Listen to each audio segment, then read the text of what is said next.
কার্যক্রম নিষিদ্ধ আওয়ামী লীগকে আবারও প্রাসঙ্গিক বা ফেরানোর চেষ্টা চলছে বলে অভিযোগ করেছেন প্রধানমন্ত্রীর রাজনৈতিক উপদেষ্টা রুহুল কবির রিজভী। তিনি বলেন, পাচার করা অর্থ কাজে লাগিয়ে ফ্যাসিস্টদের পুনর্বাসনের চেষ্টা চলছে। জনগণকে সঙ্গে নিয়ে তা প্রতিহত করা হবে বলেও হুঁশিয়ারি দিয়েছেন রিজভী। আরও জানাচ্ছেন মাহিলা ইসলাম। কার্যক্রম নিষিদ্ধ আওয়ামী লীগের প্রতিষ্ঠা বার্ষিকীতে নাশকতার আশঙ্কায় সকাল থেকেই নয়াপল্টনে কেন্দ্রীয় কার্যালয়ের সামনে অবস্থান নেয় বিএনপির নেতাকর্মীরা। সকালে এখান থেকে মিছিল বের করেন তারা। ফ্যাসিবাদের পুনর্বাসন ঠেকাতে দলকে সতর্ক থাকার আহ্বান জানান বিক্ষোভ মিছিলে অংশ নেয়া নেতাকর্মীরা।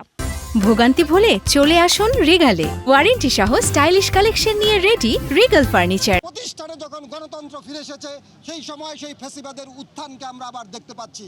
তাই তাদেরকে যেভাবেই হোক এদেশের জনগণ অবশ্যই তাদের পূর্বের মতো তাদেরকে রুখে দেবে। কেউ যদি এই ফ্যাসিজমের আশ্রয়দাতা হয় তাদেরকেও জনগণকে সাথে নিয়ে আমরা তাদেরকেও বিতাড়িত করবো ইনশাআল্লাহ। মিছিল শেষে বিএনপি সিনিয়র যুগ্ম মহাসচিব রুহুল কবির রিজভী বলেন, ফ্যাসিবাদ আবারও কচুরিপানার মধ্য দিয়ে উকি দিচ্ছে। তারা আজকে নানা কায়দায় নানাভাবে তাদের চুরি করা টাকা, তাদের পাচার করা টাকা, লক্ষ লক্ষ কোটি টাকা, সেই টাকা ব্যবহার করে সমাজের মধ্যে, দেশের মধ্যে অস্থিতিশীলতা এবং সন্ত্রাসী কর্মকাণ্ড তারা করার চেষ্টা করছে। গুম খুনের রাজনীতি দেশে আর ফিরতে দেয়া হবে না উল্লেখ করে তিনি অভিযোগ করেন, নির্বাচিত সরকারের বিরুদ্ধে ষড়যন্ত্র চলছে।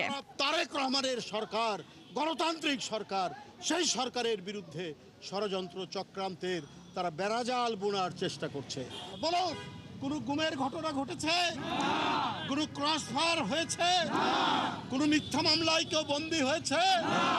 শুধুমাত্র দুষ্কৃতিকারী সমাজ অপরাধীরা ছাড়া। মাহিলা ইসলাম, ৭১, ঢাকা।